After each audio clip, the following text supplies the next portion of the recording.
going live on the radio, listening to them talking about Sunderland support that they've had and Dan Neil. Two divisions for a couple of years, and then you've got Coventry. Our fantastic achievement, what we did. It's been Sisu's ownership over the last 17, 18 years. Has resulted in them playing at 6 fields, resulted in having a football stadium to play in, resulted in all kinds of things. Yet Mark Robbins has done a great job. It's been boiling. The only downside to it is we have to listen to people like Richard Keys now if they get promoted. Oh, that's true. Can't have any of that, can we? I forgot about that. And of course, Millwall fans watched on at the Den. They were up against Blackburn.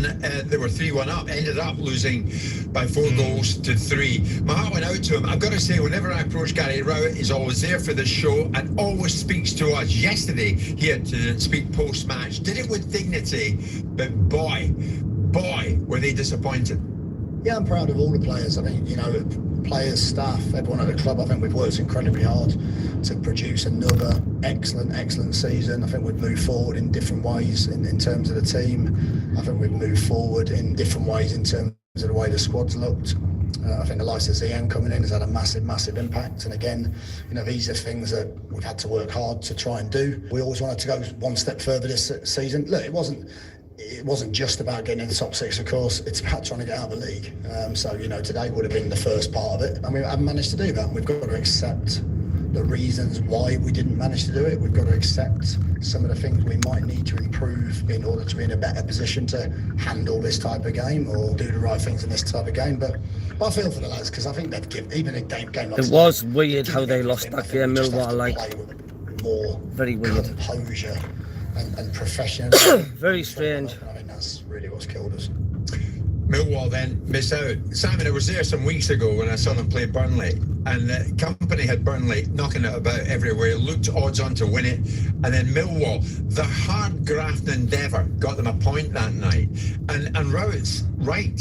He gets a lot from these players, but yesterday they didn't come up to it. Yeah, I mean, what's remarkable is how low the points tally has been to get into the top 6 this season. Normally, you sort of benchmark it up from 73 upwards, gets you into 6th spot. This season, it's 69 points. I mean, last year, Millwall finished with 69 points and finished 9th. This year, they've finished with 68 points and finished 8th. So the progress is, they've steadied. What he's doing is a decent job there. But you can't be 3-1 up at home. Absolutely. On the last game of the season. Everything in your own hands and lose. You can because they did. But prima facie, you've got to look at that and go, what happened there? That was the moment. That was it. Millwall were never going to get automatic promotion. They weren't in that situation. So they've got to look at themselves and say, how do we manage to allow ourselves, fair play to Blackburn, but notwithstanding that, you're 3-1 up in the final game of the season, which takes you into the playoffs. I don't know. I mean, I say that, but I remember with Palace, when we got promoted, we were flying, and we had to go to the last game of the season. We played Coventry, and Coventry were rubbish at that time, and they beat us, and we were 2-0 down at half-time, and only because another team managed to salvage us. I forget who it was. I think it might have been Brian Dean scoring a goal somewhere. It got us into a better position to get into the playoffs. We lost, so again, but we weren't at home. We were away to Coventry. But the point is, I mean, some people might think that because Millwall... I don't even know sometimes where I live. Tenuous or terse, shall we say, that I would be laughing. No, I'm sad because I think Millwall are a great football club, and I'm sad for their fans because I've seen them be in the playoffs before. They were in the playoffs under Theo Benitez in 2001, lost to Birmingham. I'm a Sunderland fan myself, and it was like I was watching it from home, and there was 6,000 Sunderland fans down there. Oh my God, the train was packed like. What time did you see them? Well, I got my train at half-time. Continues to action forward. And we're going to miss out on the joys of Millwall West Ham, but that's another matter altogether. Sunderland went to Preston, and thanks to goals from Ahmad Diallo, Alex Pritchard and Jack Clark, they won by 3 goals to 0. It's a great story, Sunderland till I die, and all of that. So they're in really at the expense of Millwall, as do Coventry. It's going to be Luton, Sunderland, Middlesbrough against Coventry. Earlier this morning, I spoke to Dan Neil, Sunderland midfielder, and I said to Dan, how do you feel about making the playoffs? I'm absolutely buzzing. The whole squad's buzzing. I think yesterday was a whirlwind of a day with all the results. I think the last few weeks have been a bit of a whirlwind. I think everyone thought we wowed a bit at some point, and all the results went our way. Thankfully, we got the job done yesterday. You sure did. Celebrate it last night? Not quite. I'm currently sat in the car park at the training. Been entertaining. Recovery. Massive game on Saturday. The job's not finished. We've worked very hard to get into this position. we're going to give it our all on Saturday. Listen, Dan, during the game, what was it like for you? How aware were you about what was happening at Millwall?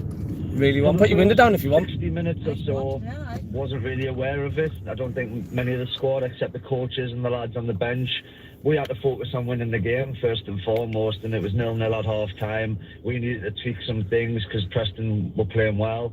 But then once we scored the first and second, and obviously the third was quite soon after that one, I looked over at the bench and my team's Sunderland 3-0. Blackburn had equalised and made it 3-3. And then obviously later on, towards the end of the game, I think someone was down injured, and I just heard the Sunderland fans going mental in the stand, and I knew something was up. So I went over at the bench, and they said that Blackburn had made it 4-3. And it was just a case of making sure we hold on and praying that Blackburn held on. As a local lad, I mean, what does this mean for your football club? We've seen the fall. Are we now seeing the rise again of Sunderland?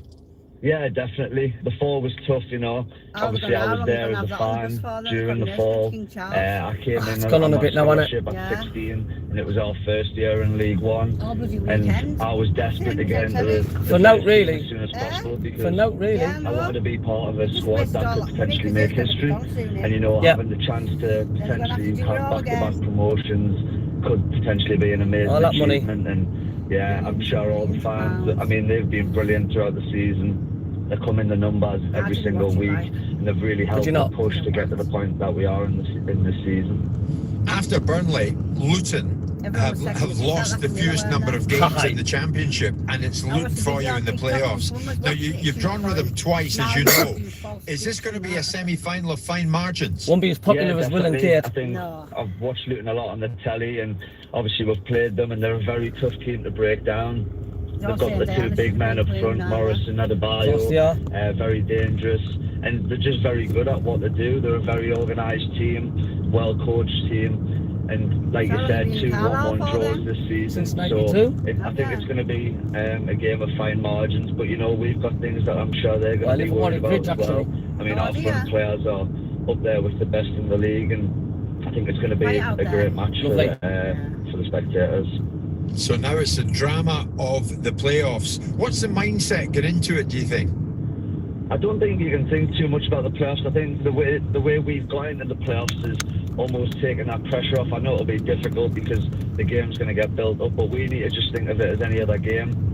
We've done that in the last run-in towards the end of the season, and we've picked up some really good wins and some good points. So we just need to take it like it's any other game and go out there and play the way we've been sometimes playing. do, yeah. I'm sure we can give them a good game by doing that.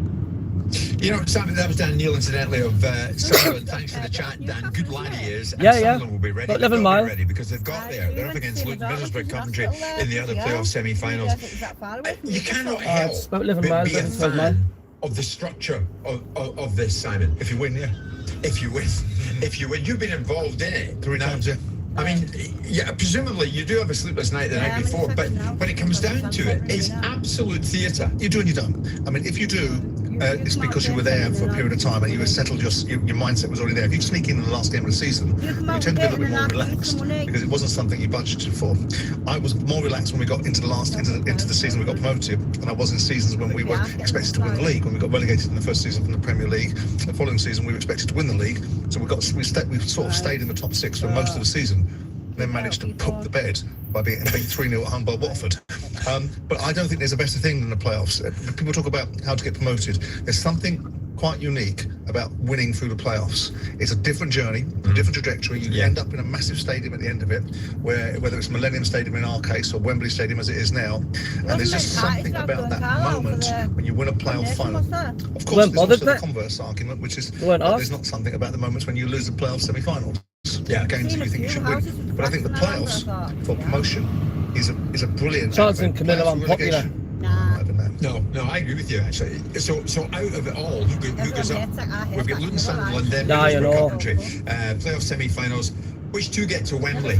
Well, look, I would have said if they weren't drawn together, they might well have been Sunderland and Middlesbrough because they both score a lot of goals. They're both inside the top 5 scoring teams in the division in terms of Middlesbrough score 84 goals and Sunderland score 68, which puts them above everybody else. Tasty at Wembley, North East but I think, realistically speaking, I think it will be Middlesbrough Yeah. will come through that particular one.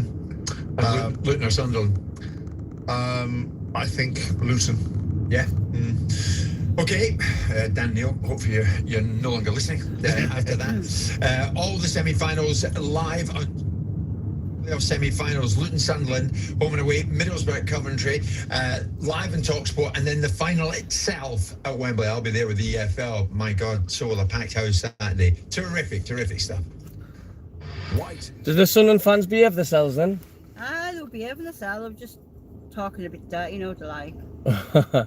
What time did you say that was? About 5 o'clock, 6 o'clock? 7 o'clock or something, because I got my train from Wolverhampton at 5:30. It takes like an hour and a half.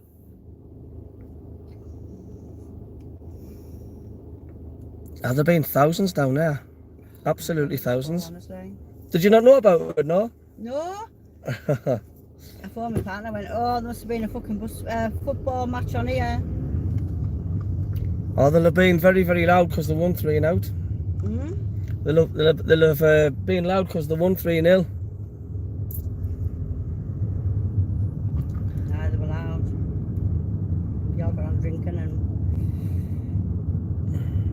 Did you not join in with them, no? Nah, I was on my own. If I was with somebody, I would have.